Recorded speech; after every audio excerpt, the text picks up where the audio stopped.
नमस्कार. 8:30च्या बातमीपत्रात मी मंजिरी मराठे आपलं स्वागत करते. सुरुवातीला एक नजर ठळक बातम्यांवर. पठाणकोट हल्ला प्रकरणी जैश ए मोहम्मदच्या काही दहशतवाद्यांची धरपकड.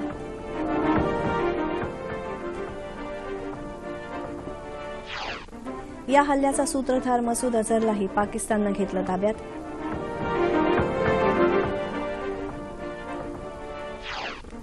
सांगली जिल्ह्यात म्हैसाळ सिंचन प्रकल्प पुन्हा सुरू होण्यासाठी एकरी 5,000 रुपये पाणीपट्टी भरण्याचा स्थानिक शेतकऱ्यांचा एकमतानं निर्णय. कोल्हापूर जिल्ह्यात कुरुंदवाड इथं झालेल्या राष्ट्रीय भारोत्तोलन स्पर्धेत महाराष्ट्राचा संघ ठरला अव्वल. आणि WTA टेनिस स्पर्धेत भारताची सानिया मिर्झा आणि तिची सहकारी मार्टिना हिंगिस महिला दुहेरीच्या उपांत्य फेरीत दाखल. आता सविस्तर वृत्त.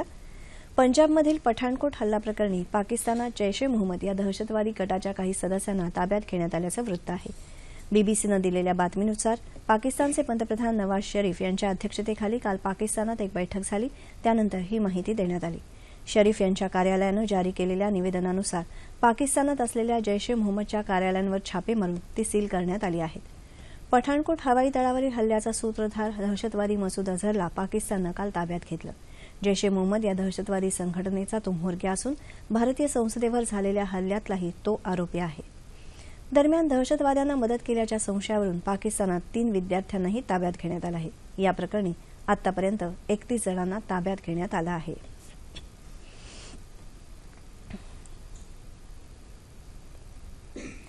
नवीन कृषी विमा योजनेमुळे शेतकऱ्यांच्या जीवनात आमूलाग्र परिवर्तन होईल असा विश्वास पंतप्रधान नरेंद्र मोदी यांनी व्यक्त केला आहे.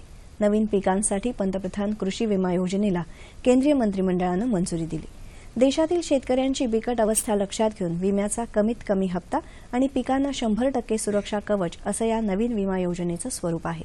येत्या खरीप हंगामापासून ही योजना लागू करण्यात येणार आहे अशी माहिती केंद्रीय गृहमंत्री राजनाथ सिंग यांनी नवी दिल्ली इथं एका पत्रकार परिषदेत दिली. यावेळी कृषी मंत्री राधामोहन सिंग, संसदीय कामकाज मंत्री व्यंकय्या नायडू उपस्थित होते. नवीन धोरणानुसार पूर्ण विमा असलेले दावे लवकर निकाली काढण्यात येणार आहेत. ही योजना आधीच्या राष्ट्रीय कृषी विमा योजना आणि सुधारित राष्ट्रीय कृषी विमा योजना यांच्याऐवजी लागू केली जाणार आहे. या योजनेनुसार आता अतिवृष्टी, दुष्काळ तसंच पेरण्या केल्यानंतर लांबलेल्या पावसामुळे त्या वाया गेल्या तरीही शेतकऱ्यांना नुकसान भरपाई देण्यात येणार आहे. मुंबईतल्या जुन्या BDD चाळीचा पुनर्विकास महाराष्ट्र गृहनिर्माण क्षेत्र आणि विकास प्राधिकरण अर्थात म्हाडामार्फत केला जाईल अशी माहिती मुख्यमंत्री देवेंद्र फडणवीस यांनी दिली. मुंबईत यासंदर्भात एक बैठक झाली त्यावेळी ते बोलत होते. BDD चाळीच्या पुनर्विकासाच्या मार्गातील सर्व अडथळे दूर झाले असून जानेवारीच्या अखेरपर्यंत हा प्रस्ताव राज्य मंत्रिमंडळासमोर येईल असंही त्यांनी सांगितलं. दरम्यान यावेळी माजी सार्वजनिक बांधकाम मंत्री छगन भुजबळ यांना विद्यमान सार्वजनिक बांधकाम मंत्री चंद्रकांत पाटील यांनी क्लीन चिट दिल्यासंदर्भात प्रश्न विचारला असता भुजबळ यांना कोणतीही क्लीन चिट दिली नसल्याचं त्यांनी स्पष्ट केलं. आपल्या विविध मागण्यांसाठी Mumbai auto rickshaw taximen union येत्या 19 जानेवारीला वांद्रे इथल्या वाहतूक आयुक्त कार्यालयापाशी 1 दिवसाचं धरणं आंदोलन करणार आहे. संघटनेचे अध्यक्ष शशांक राव यांनी पत्रकार परिषदेत ही माहिती दिली. परवान्यासंदर्भातलं 15,000 रुपये अतिरिक्त शुल्क रद्द करावं, ओला, उबेर यांच्या वाहतुकीवर तातडीनं बंदी आणावी आणि पूर्व पश्चिम उपनगरातल्या नागरिकांना सेवा देण्यासाठी 1 लाख ऑटो रिक्षा परवाने द्यावेत या मागण्यांसाठी हे धरणं आंदोलन करण्यात येणार आहे.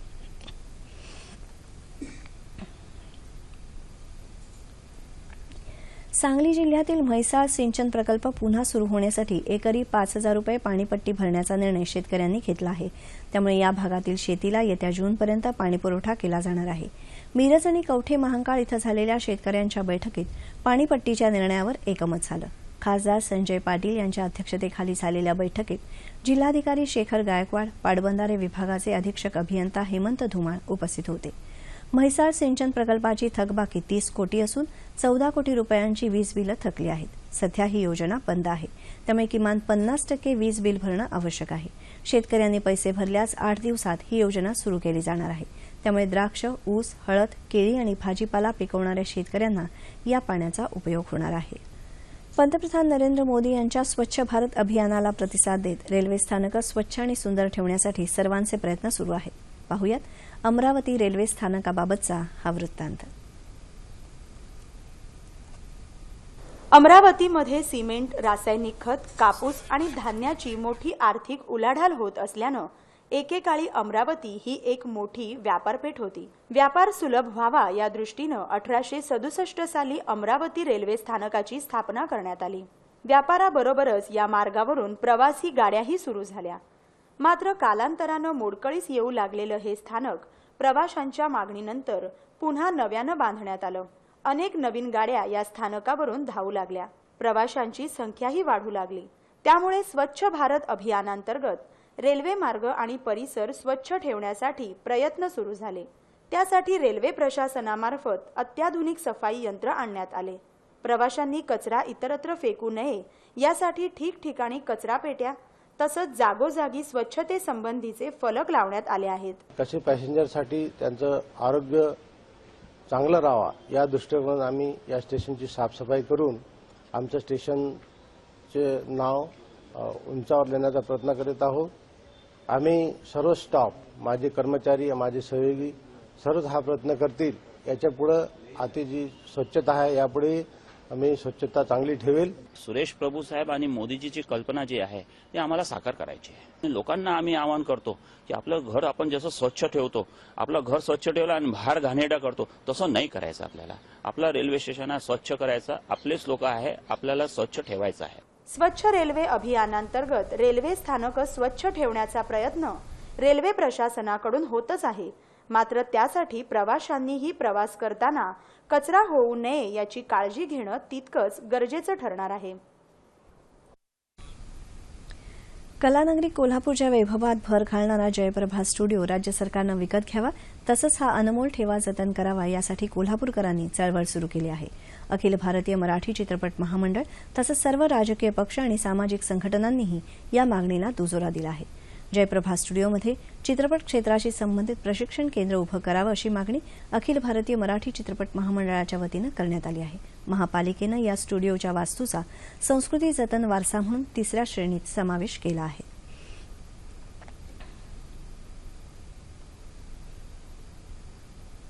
पुण्यात किर्लोस्कर वसुंधरा आंतरराष्ट्रीय चित्रपट महोत्सवाचा काल समारोप झाला। 6 जानेवारीपासून या महोत्सवाला सुरुवात झाली होती। देशात आणि परदेशात पर्यावरणाशी निगडीत काम करणाऱ्या पत्रकार, वृक्षप्रेमी, प्राणीप्रेमींना विविध पुरस्कार देऊन यावेळी गौरवण्यात आलं। ज्येष्ठ शास्त्रज्ञ रघुनाथ माशिलकर यावेळी उपस्थित होते। पर्यावरण चळवळीतल्या कार्यकर्त्या डॉ. वंदना शिवा यांना वसुंधरा सन्मान तर ज्येष्ठ पर्यावरण तज्ज्ञ विदू सेहगल यांना जीवन गौरव पुरस्कारानं गौरवण्यात आलं। वसुंधरा मित्र हा पुरस्कार सुरेश लामिन, पत्रकार चैताली चांदोलकर, विदू सेहगल यांना प्रदान करण्यात आला।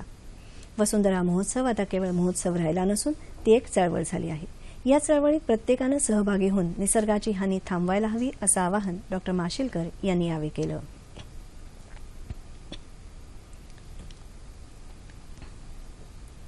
कृषी विभागाच्या राष्ट्रीय फलोत्पादन अभियानांतर्गत यवतमाळ जिल्ह्यातल्या कल्पक शेतकऱ्यानं जरबेरा फुलांची शेती फुलवली आहे, त्याचीच ही यशोगाथा।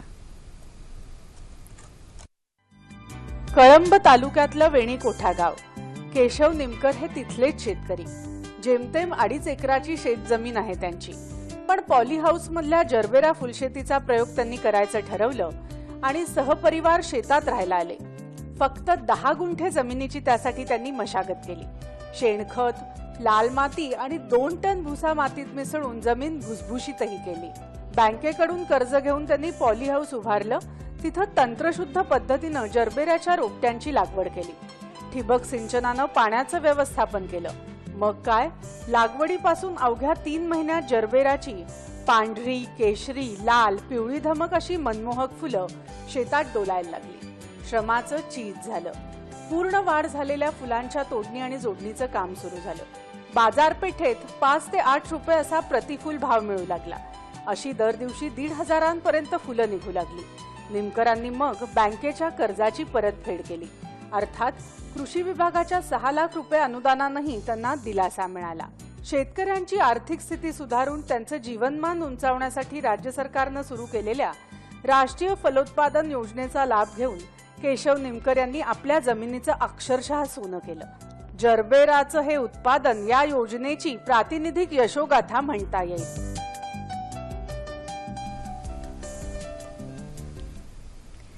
रायगड जिल्ह्यात पनवेल इथं जिल्हास्तरीय शेतकरी मेळावा तसंच कृषी पशु प्रदर्शन, चर्चासत्र आणि धान्य महोत्सवाचं आयोजन करण्यात आलं आहे. रायगड जिल्हा परिषद आणि अलिबागच्या कृषी आणि पशुसंवर्धन विभागाच्या वतीनं आयोजित या प्रदर्शनाचं उद्घाटन पशुसंवर्धन आयुक्त विश्वास भोसले यांच्या हस्ते काल झालं.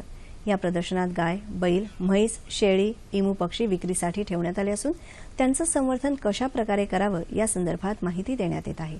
यावेळी झालेल्या चर्चासत्रात कोकणातलं शेळी व्यवस्थापन, फळ प्रक्रिया उद्योग आणि कृषी पर्यटन या विषयांवर मान्यवरांनी आपले विचार मांडले.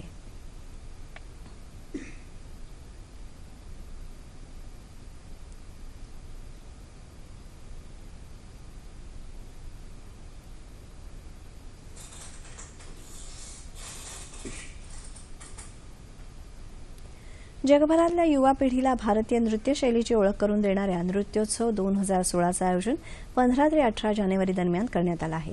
नालंदा नृत्य संशोधन केंद्राच्या वतीनं मुंबईतील रवींद्र नाट्य मंदिरात हा नृत्योत्सव होणार आहे अशी माहिती केंद्राच्या संचालिका डॉ. कनक रेळे यांनी दिली. भारतीय संस्कृतीचा अविभाज्य भाग असलेल्या नृत्यशैलीला प्रोत्साहन देण्यासाठी केंद्र आणि राज्य शासनानं पुढाकार घेतल्यामुळे हा नृत्य महोत्सव होत आहे असं कनक रेळे यांनी यावेळी सांगितलं.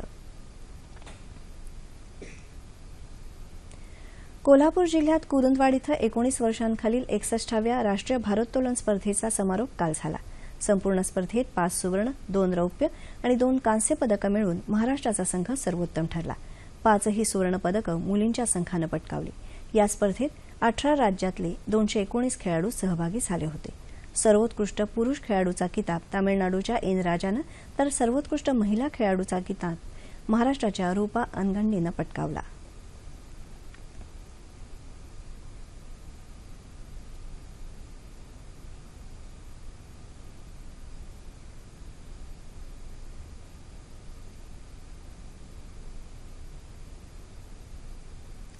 WTA सिडनी आंतरराष्ट्रीय टेनिस स्पर्धेत भारताची सानिया मिर्झा आणि तिची सहकारी स्वित्झर्लंडची मार्टिना हिंगिस यांची जोडी महिला दुहेरीच्या उपांत्य फेरीत दाखल झाली आहे.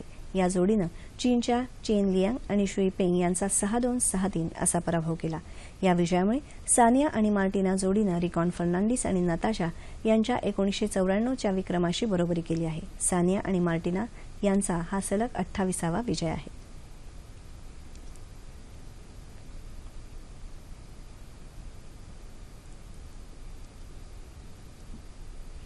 हवामान.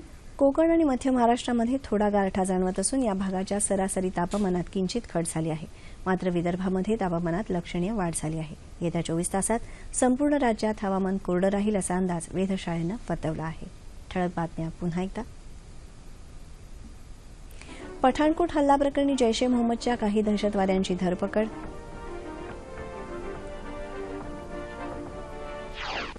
या हल्ल्याचा सूत्रधार मसूद अझहरलाही पाकिस्ताननं घेतलं ताब्यात.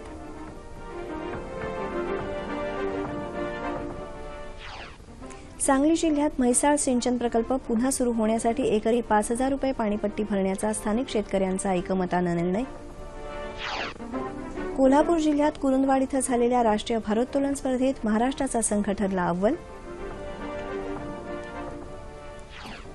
आणि WTA टेनिस स्पर्धेत भारताची सानिया मिर्झा आणि तिची सहकारी मार्टिना हिंगिस महिला दुहेरीच्या उपांत्य फेरीत दाखल.